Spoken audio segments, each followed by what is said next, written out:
Hello, and welcome to the Special Needs One-on-One webinar series. I'm Paul Dauphin. I am Director of Operations with the American Federation for Children in Louisiana, and joined by my colleague, Tiffany Crawford, and our special regular guest, Tera Myers. And Tera is the advisor for families with special needs, families and individuals with special needs for the American Federation for Children. And Tara, thank you so much for joining us. Oh, thank you for having me, Paul and Tiffany. It's good to be back. Yes, and so happy to have you back. And so we know that you have a wealth of experience dealing with individuals with disabilities. And as we were talking, we found out that because of your expertise, of course, we did a series of webinars on the IEP and what does that mean and the process. And so, Sarah, if you could do a quick recap on the IEP and what this webinar series, I guess, has been all about. Thank you, Tiffany. Yes, when families find out that their child has educational learning needs, it begins a whole process into a whole new world that maybe they weren't quite prepared for. And there's laws that are in place to protect the parents and to support the students. And sometimes the parents, in my case, get kind of feel like they're left on an island without a course. But there are resources available. One being the individual education program.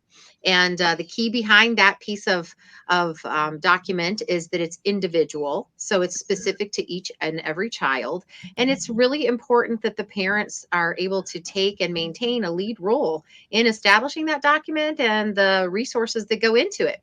And so, in the previous webinars, we've discussed what the parents' rights are, that they are to be the, as I call it, the driver on the bus, leading the path for the education program for their child, as well as collaborating with all of the host of many people that would be in charge of educating their child, whether it be this classroom teacher, support services like speech and language and occupational therapy and physical therapy, maybe some behavior specialists, and really coordinating a program that walks the child from pre-K all the way through transition to what's going to happen after high school.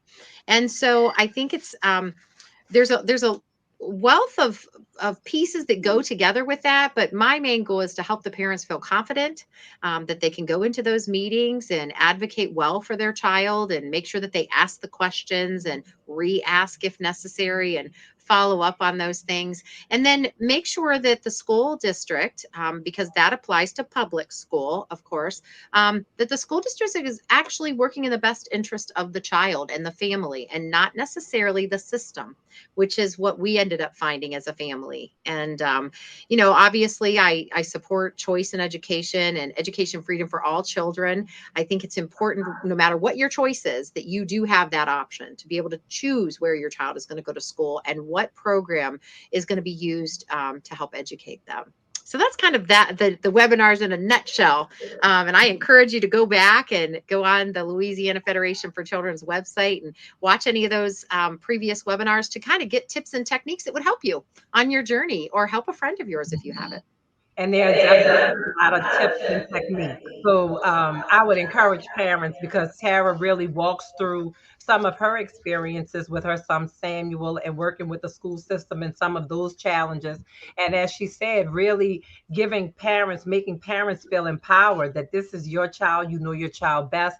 Don't be afraid, be confident, bring a friend so that you can go into whatever conference that you're having with your child with some support.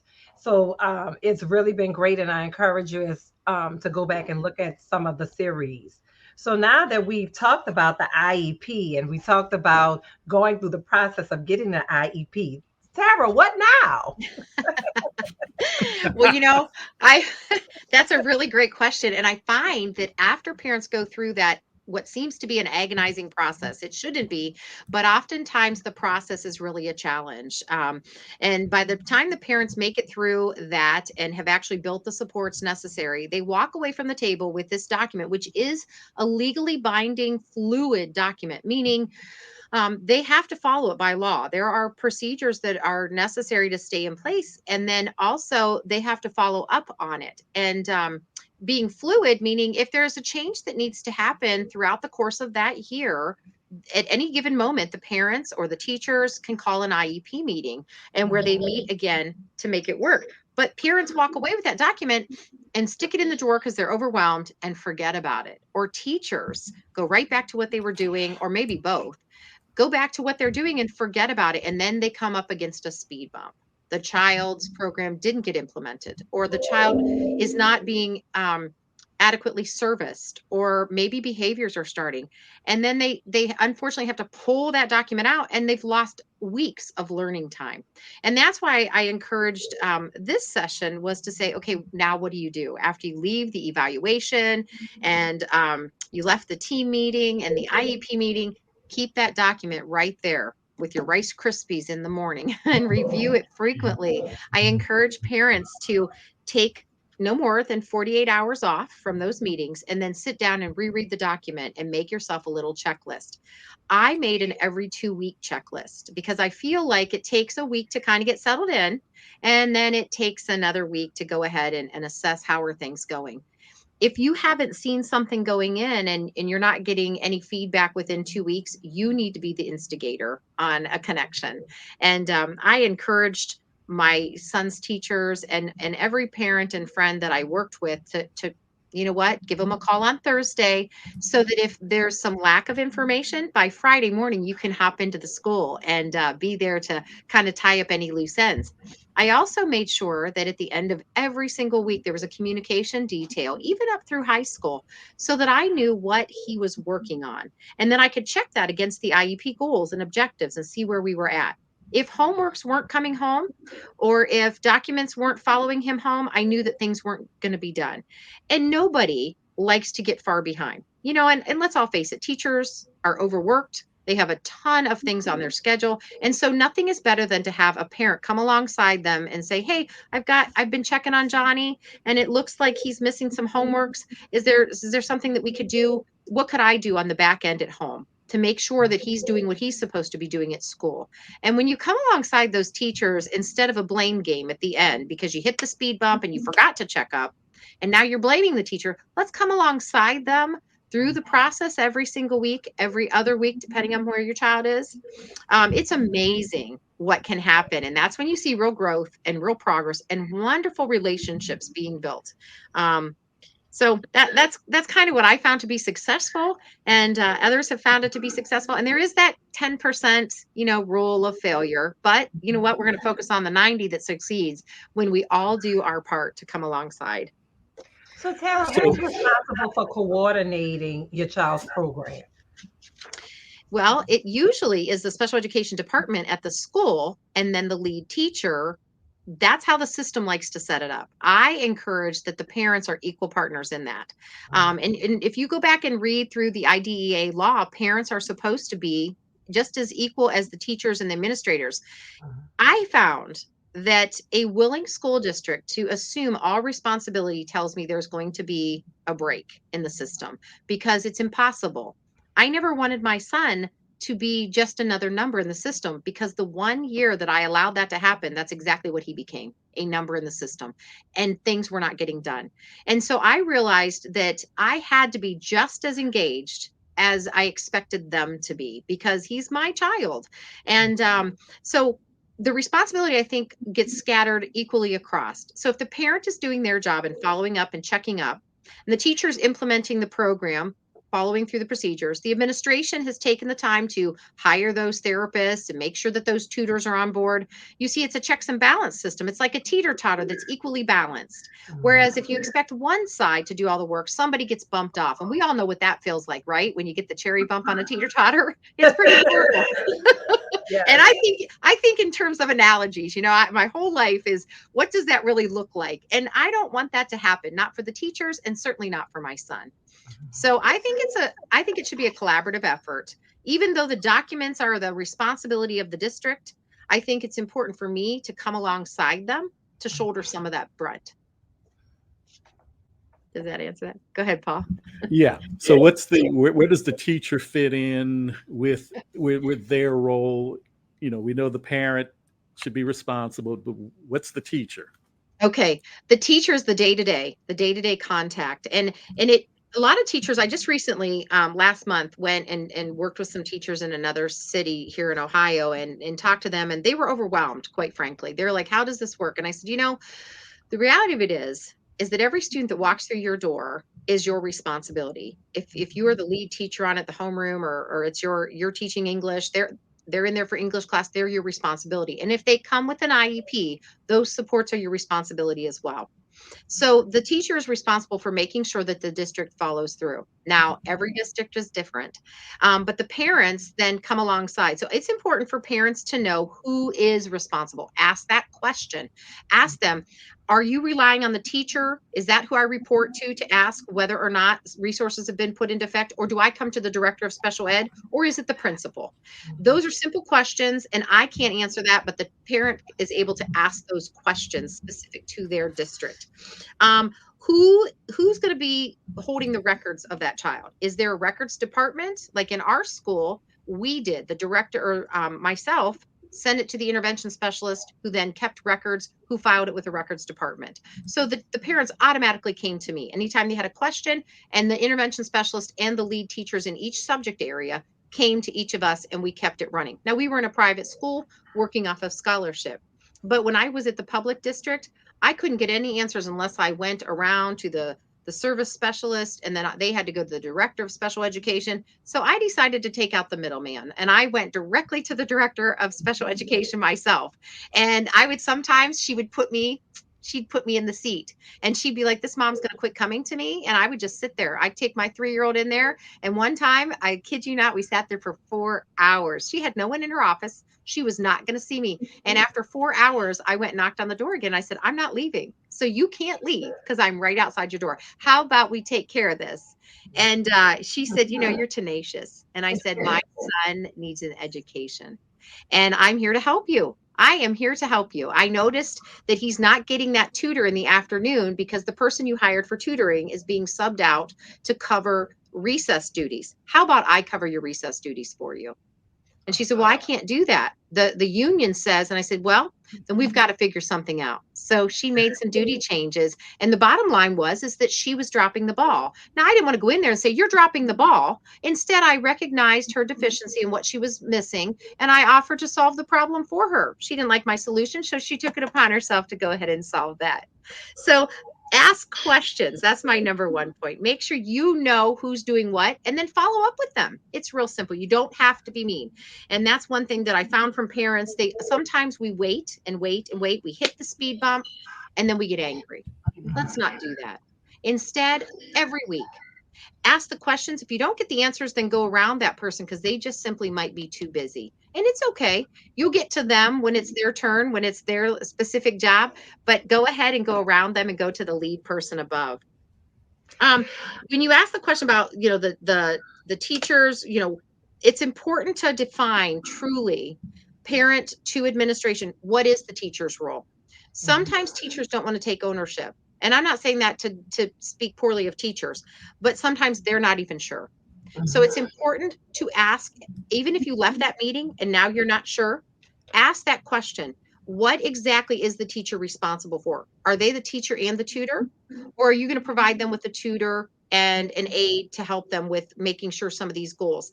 And these are kind of broad questions that I have on this resource, because it's dependent upon the needs of each individual student. These are just questions that really struck me, that when parents would leave and they'd come to me all in a frazzle with this big heap of IEP documents, and they're like, I just don't know what to do with all this now, that I said, you need to ask some questions. You need to define this and make sure that when you leave the school, you have a good understanding of what is expected of each individual that has contact with your child. So I made sure that if the teacher that was going to be in charge of my child was not in the IEP meeting, I went and introduced myself to them. I went and made introduction, let them know that I would be working with Samuel at home. I would be helping him get his homework done.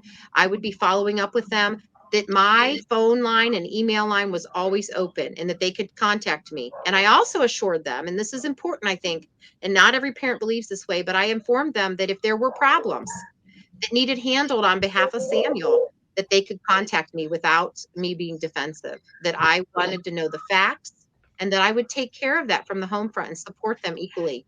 Oftentimes, children with special needs get frustrated and they act out on those frustrations. And teachers need to not fear that. They instead need to be willing to collaborate with the parents. And I think that if we are able to establish some of that collaboration and some of that introduction, that I'm telling you, we could fix the school districts across the nation. I really think we can. Well, What about? Tara, Oh, what I'm I sorry. really liked was, what you said about a parent, be a tenacious parent Mhm. and not an angry parent. And as frustrating as this process can be, I think it takes a degree of patience and also persistent, those two P's, persistence and patience. Yeah. I totally agree with you. And I got frustrated that I can recall that I was actually embarrassed about 3 times. One was when Samuel was abused physically by an aide, and I got angry, and I should have not waited so long, you know. And another time was when we were in a virtual program, and they knew that I couldn't see them. It was long before this lovely technology. It was just when we were in a virtual school and we didn't see each other face to face. We just got to hear each other, and they were trying to beat me down. And I had just had enough. And I found over the years of over, now it's been over 20 years of dealing with this topic, that what, building bridges and throwing your matches down on the riverbank works so much better, because you never know when you're going to have to cross that bridge again. Mhm. And so it's best to build the bridge and to try to navigate crossing it together. And usually, just like with my son, people act out and do silly things when they're frustrated, confused, afraid, overwhelmed. So I try really hard. I just recently told this group of parents, I said, imagine life, and everyone you come in contact with, you're all sitting around a circular table. And I can only react to what I see from my side of the table. But if we play a quick game of round robin and we rotate around and take turns envisioning what it looks like from your side of the table, or the person next to you, they have a completely different vantage point. So when you do that, you generally can figure out where they're coming from, and you can solve problems together. But if I only sit on my side of the table and just focus on what I'm irritated about, I'm never going to understand person C's vision or problem. So, yeah, I really do find that, especially dealing with this, I mean, I had to take my son home every day. And oftentimes that came with a note from the school of all these negatives. And yet I loved him, and I wanted him to learn. And I needed the help of these experts, because that's what your teachers are. They're the experts, not on my specific son, but on teaching a child. So we had to find a way to come together. And I found that collaboration worked so much better than me being a frustrated hothead. So I appreciate you recognizing that, Paul. So, who's responsible for monitoring and making sure that? I know you mentioned that you had to talk to a teacher because some of the resources that was promised weren't receiving, or Samuel wasn't receiving. So, who's the person? Of course, the parent, I would imagine, wants to be on top of that. But Sure. as it relates to the people in the school, who is the person who's responsible for monitoring to make sure services are given, to see how progress is, what kind of progress is being made by this, by the IEP? Well, typically the way that it works is the person that's teaching the subject matter that has a goal related to it has to keep progress, data on the progress of that goal. And generally, they will report that then to the intervention specialist, who will compile that data and report on it. I went several years, embarrassed to say, but truth, not understanding those progress reports. Sometimes people collect data and they don't report it well. And sometimes those that report data don't explain it to the receiver. And that's what was happening there. And then I was embarrassed as a mom. I thought, well, I should surely know this. Well, guess what? Statistics and data collection and research was not on the forefront of my brain. So it was really challenging. And when I finally got the nerve up to ask the intervention specialist and the speech therapist and the occupational therapist, I said, what in the world does this progress mean? So my encouragement to parents is, pay attention. They are responsible by law to report the progress on those goals. When I say they, it's the teachers collect the data on the work that's being done. They then forward it to the intervention specialist or the special education department, who then compiles it and reports it. It has to be reported to the state. That goes on record. And then they have to present it to you. I think it's 4 times throughout the year, once every grading period, like every 9 to 12 weeks throughout the school year. When they give you that progress, that progress monitoring report, ask questions. I recommend that you go in the day you get it and say, could you go over this with me? And if they're not available, make an appointment so that within less than a week that you get that information sent to you. Because if Johnny's not making progress after the first grading period, we need to look at why. And if we wait until the second grading period, and now he went from having, we all start with an A and then we work our way throughout the semester. If we're down to a D or an F, and yet you have resources, but they're not doing any good, are the resources being presented?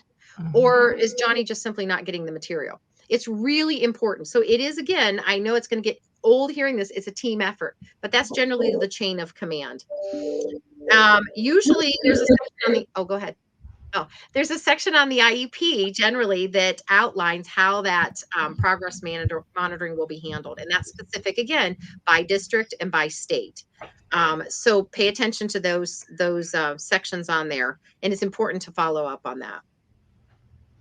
So how often should a parent check in? It sounds like it must be a line, a balance between a parent that is maybe too buggy, and then a parent who sits back and thinks magic is going to happen. So what's that balance? The middle. The middle ground. Where's the middle? Where is it? Well, and each parent, I put myself in that category. We all have our own personalities and how that would work. I don't recommend every day and every week unless you have a very high needs student that really has resources, be just 5 or more resources that they need. I think as the IEP gets started, once a week check-ins to make sure, if you have that child that maybe is in a wheelchair, maybe has a trach, maybe has just 5 or 6 people working with them, absolutely put a little bit more on the front end just to make sure everybody's situated, but then pull back. I don't recommend weekly check-ins unless you're in that high needs mess. And then if you're in the other end, I don't recommend that you wait until the end of the semester. I don't believe that you should take a vacation and think magic is going to happen, because I'm going to tell you right now, it's not.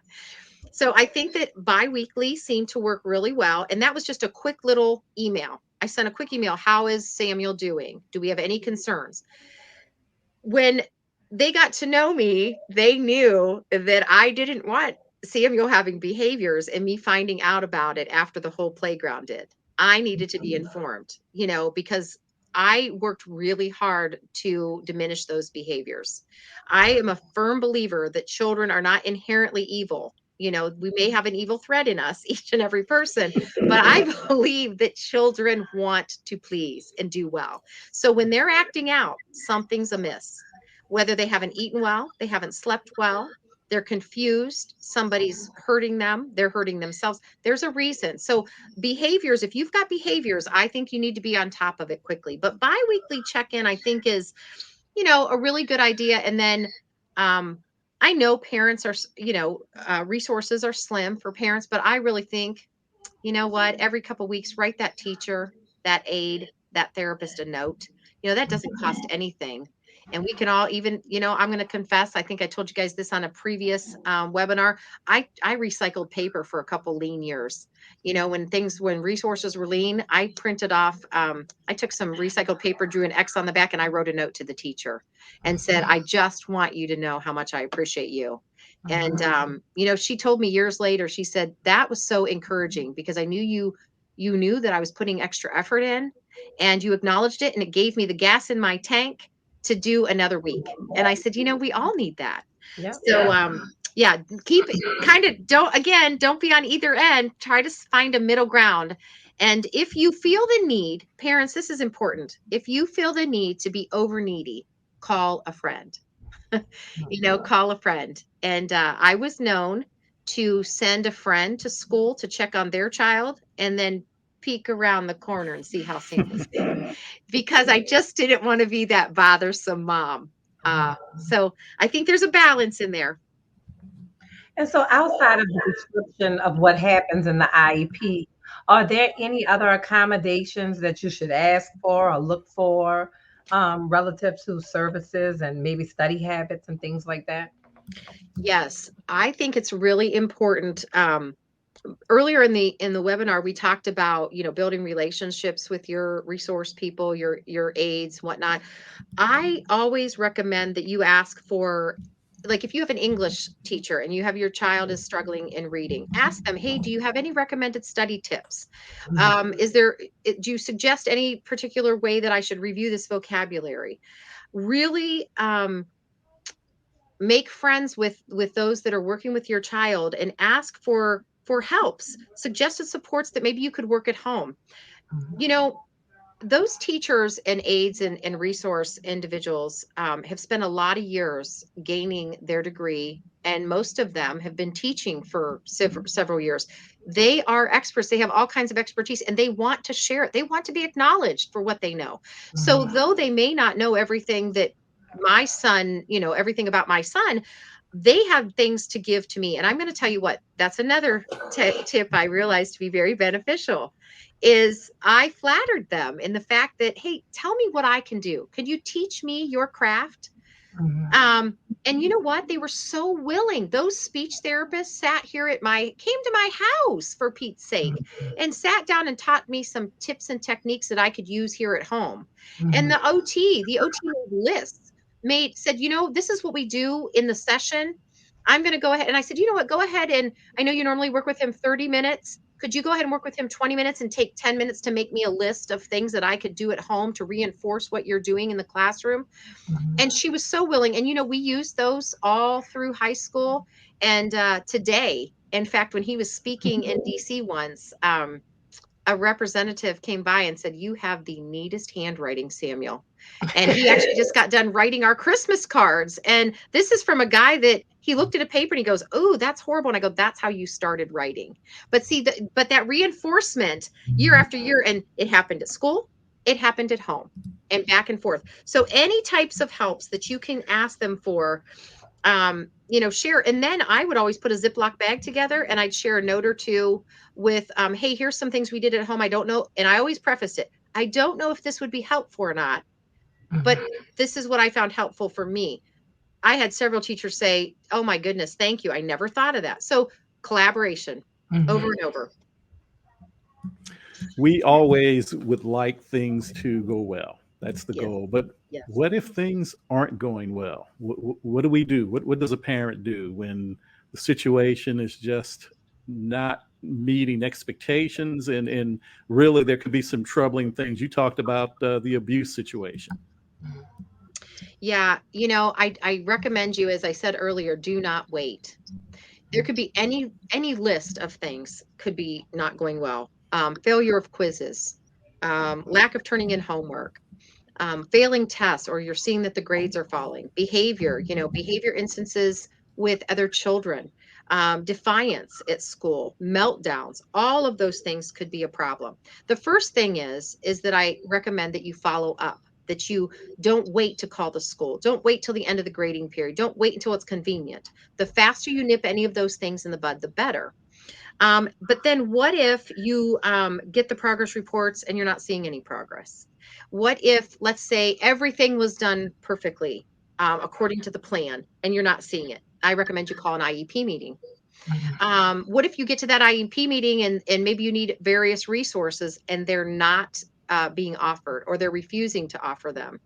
Then you have to kind of look at, all right, what are we going to do here? This program or this specific situation isn't working out for my child. And that's where tough decisions come in.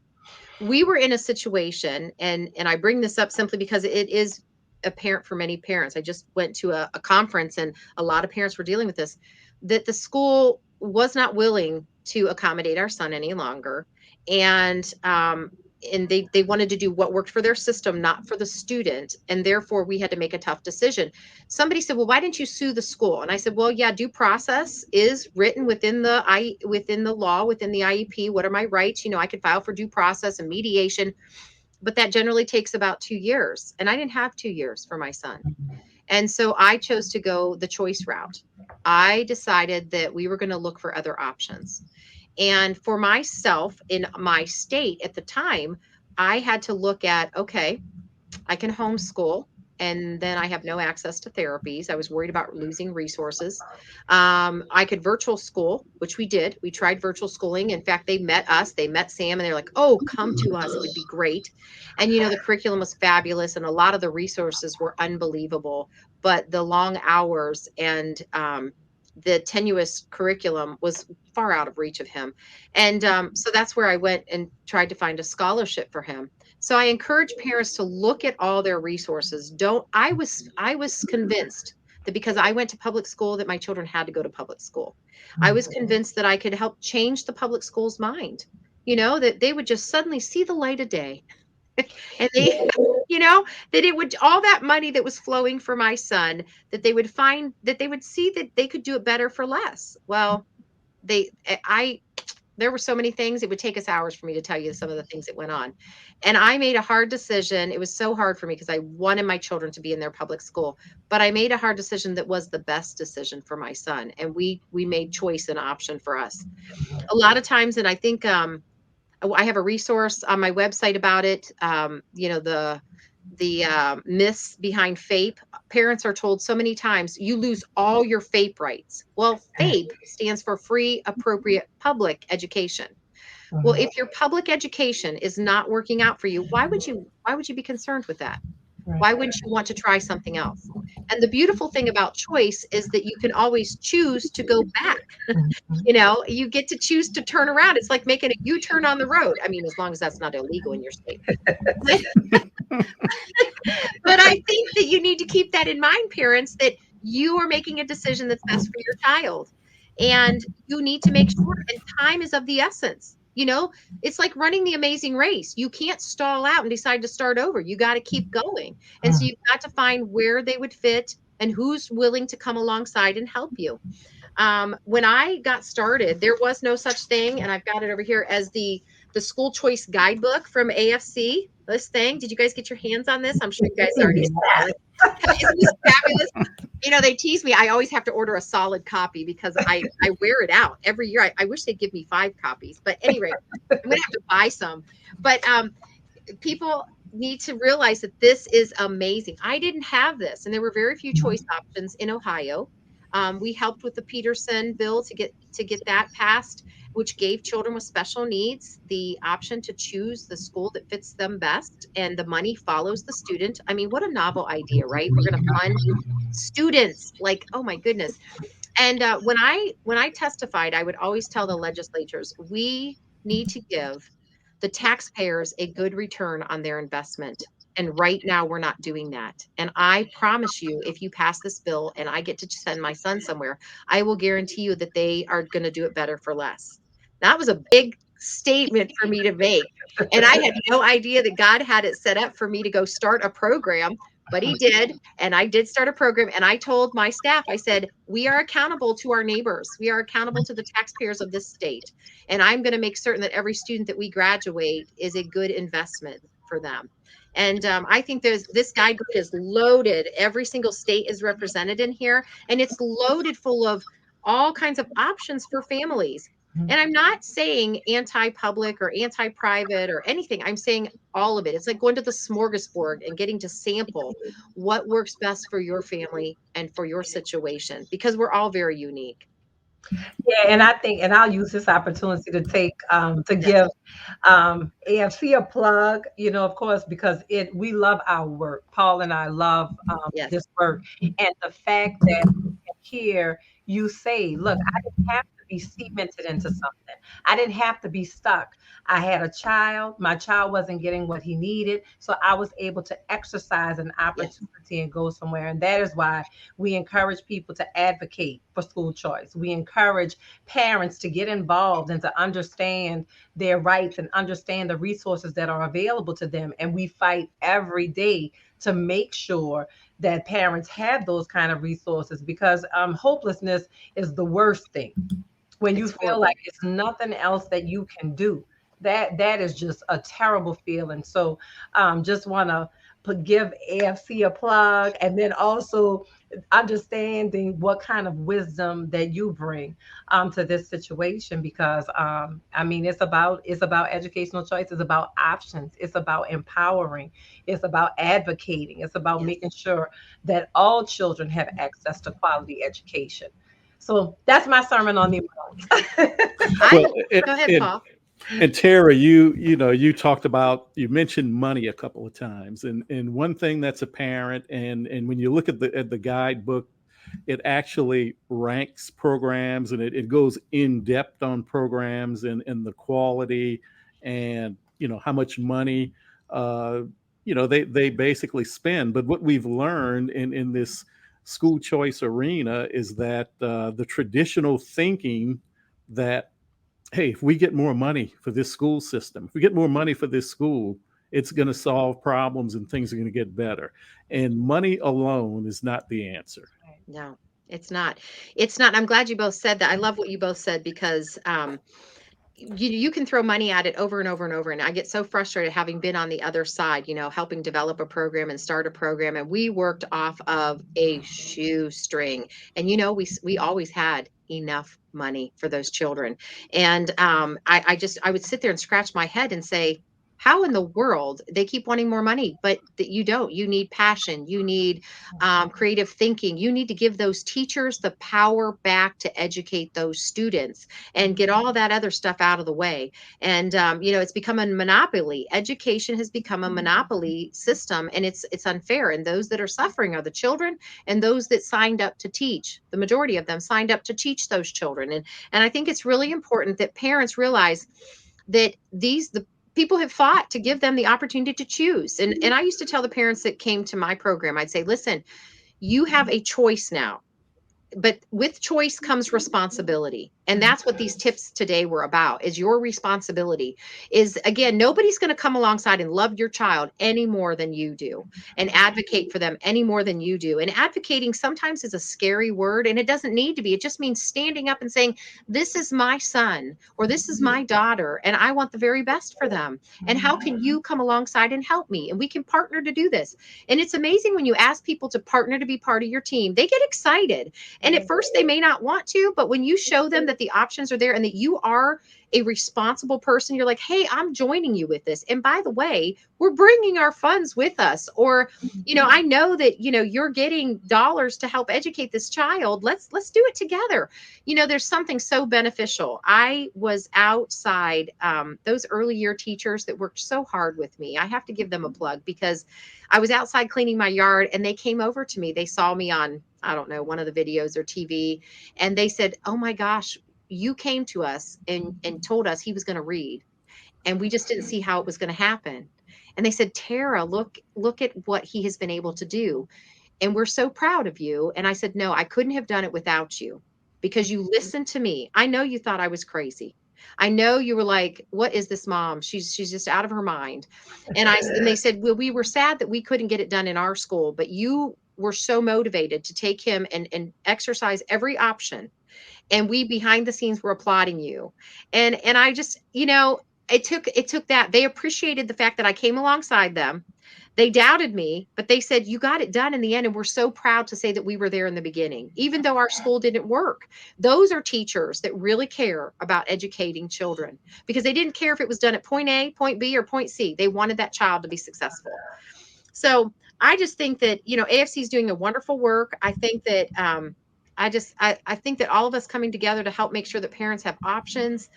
And I think empowering parents to get out there and make choice, and then to have the tools they need in order to stand up for their children. It's all there. We just have to keep cheering you on to get it done. So, Well, speaking of all there, I guess we can close it out on your new website, yes.